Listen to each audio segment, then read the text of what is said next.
So hello friends, welcome to our channel. If you guys facing unable to connect to login server, the client will now close error problem in your Aion 2. So guys, watch this video till end because in this video I am showing why this problem is coming and what is the solution of this problem. So guys, you can watch this video till end, follow these steps, and if you guys new on my channel, you can like this video and don't forget to subscribe my channel for more videos like that. So guys, the first solution is run game as administrator. First, close the game. Second, right click aion.exe/launcher. Third, click run as administrator.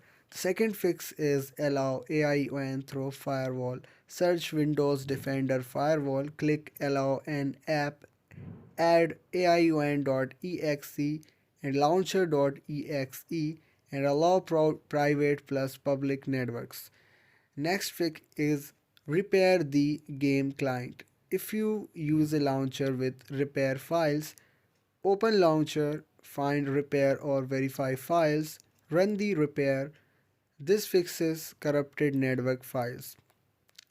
The next fix is check AION2 server status. Sometimes the server is under maintenance. Try login after 5 to 15 minutes. Check official AION Discord or website if available. If you like this video, don't forget to subscribe.